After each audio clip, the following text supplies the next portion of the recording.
Naku, ito na nga doon. Oh, ano yun na? Siyempre, maraming kinilig nung sinabing sila na. Sina Kim Chiu at Paula Abelino. Ay, oo! Ay, naku, kakaloka. Eh, di may tumawag naman na sa akin ulit. Oh. Mayroong isang tumawag. Di ba yung tumawag sa akin, nag-confirm? Oh.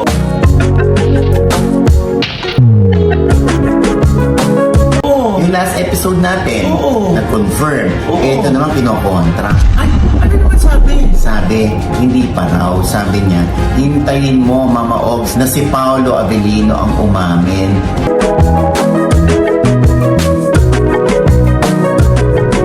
Sa body language daw, sabi ng source ko, talaga mararamdaman mo kay Kim Chiu na sobrang love niya si Paolo.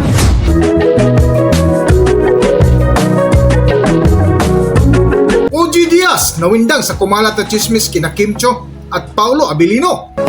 Kung bago lang kayo dito sa aking YouTube channel, huwag kalimutan mag-subscribe at pindutin niyo na rin ang notification bell para ma-notify kayo sa ating susunod na video. Maraming salamat!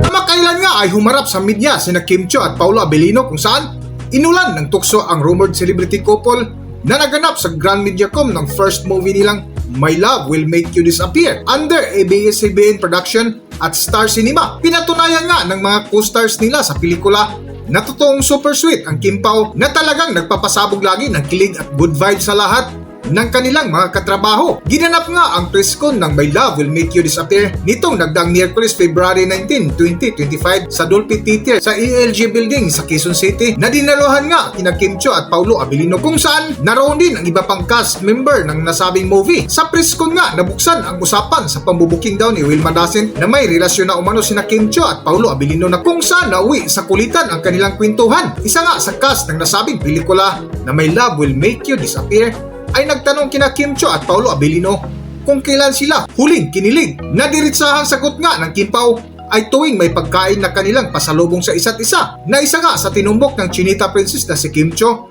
na bago maganap ang press conference na di umano ay kinilig ito sa tinapay ni Paolo Abelino na tila may ibig sabihin. Natapos ka ang nasabing press con nang walang inaamin ang Kim Pao, ngunit ang kinumpirma ng dalawa ay mas close na raw sila ngayon sa isa't isa. Medyo mature rin kasi yung pagtakot ng roles dito and pati yung characters namin ni Jolo and ni Sally. So medyo mature rin yung pagtakot when it comes to sa mga intimate scenes. Meron. Pero sa kanina, I say that... Wait! Tama! I say that na parang comfortable na kasi you've done it in Lindang, di ba? Yeah. Nag-kiss din naman kayo sa What's Wrong with Secretary Kim. Yes. Para sa akin, never naging comfortable dahil sino ba naman gustong naghahalikan na parang isang daang tao yung nanonood. Isang daang tao yung nanonood. Kasi sabi, halika na parang one take na lang. Kasi pag inulit-ulit, baka lamon na. So minsan sinasabi ko na lang kay Kim, rehearse muna tayo bago tayo. Ay! Kaya pala tayo kayo nasa tent mo.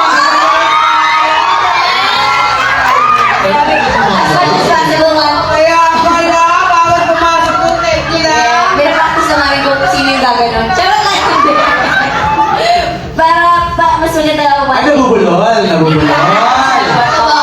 This is such a very important matter. Yun. Kaya... So, do you agree? Nire-rehearse yun? Ay, hindi. Okay. Yung lines. Yung lines. Direct take one, yung mga ganong scenes. More or less. Take one. Meron dun. Isa lang kasi pag ulit-ulit baka kami na. Nakakaloka rin mga nila. Okay. Next is from, thank you, Alan, sa question mo pala.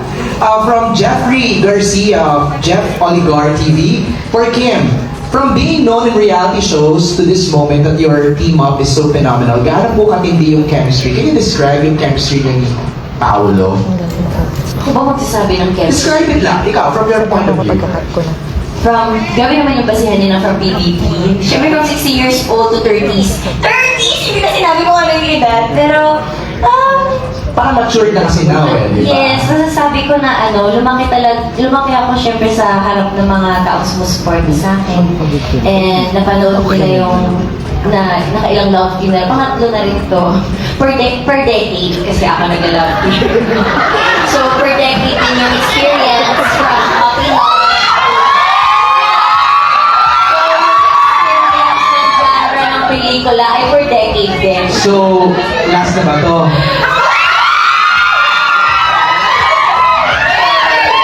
So, yung experience ng kilig ay Na-master mo na. nasa 18s.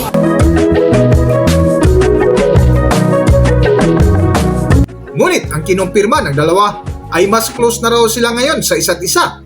Naduda nga ng mga Kim Pao supporters ay lihim na tinatago ni na Kim Cho at Paolo Abilino na halatang halata ang kanilang kinikilos tuwing magkasama.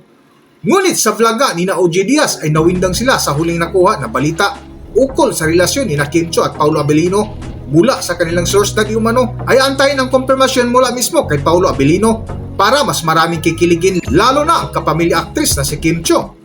Para sa highlights ng kwento, narito ating panorin at pakinggan ang ibinahagi ni OG Diaz. Narito. Ay nako, eto na nga doon. Oo, ano yun na? Siyempre, maraming kinilig nung sinabing sila na. Oo. Sina Kim Chu at Paolo Abilino. Ay, oo! Ay nako, kakaloka. Eh di may tumawag naman na sa akin ulit. Oo. Mayroong isang tumawag. Di ba yung tumawag sa akin, nag-confirm? Oo. Yung last episode natin, Oo. nag-confirm. Oo. Eh, ito naman kinokontra. Ay, ano naman sabi? Sabi, hindi pa raw. Sabi niya, hintayin mo, Mama Ogs, na si Paolo Abilino ang umamin or mag-announce na sila na ni Kim Chu.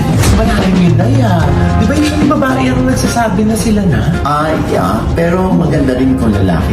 Oo, oo. Nakakakilig yan para sa babae. Oo. Oo, hindi kasi nga, parang sa body language daw, sabi ng source ko, ito talaga mararamdaman mo kay Kim Chu na sobrang love niya si Paolo.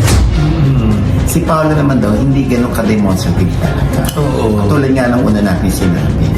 Parang hindi pa raw, sabi niya, ng source ko. Hindi pa raw sila talaga. Ang binitawan niya sa kasalita, hintayin mong umamin si Paolo.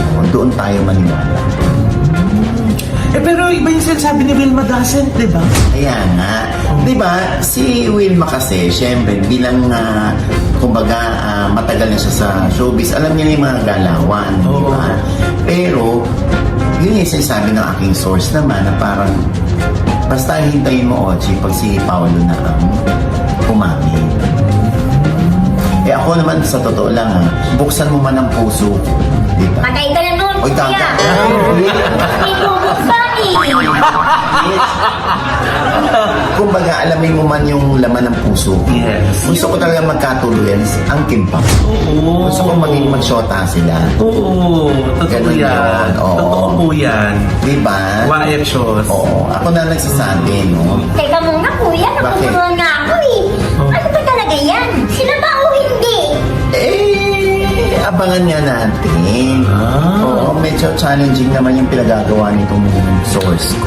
Oo ba? Oo. Sino ba mas reliable din sa dalawang source Hindi ko para alam sa'yo? eh. Kasi ako, ang pagkakakilala ko talaga kay Paolo Abilino, tahimik lang talaga siya. Oo, tahimik naman talaga. Oo, ever since mula nung una pa niyang pakikipag-shota.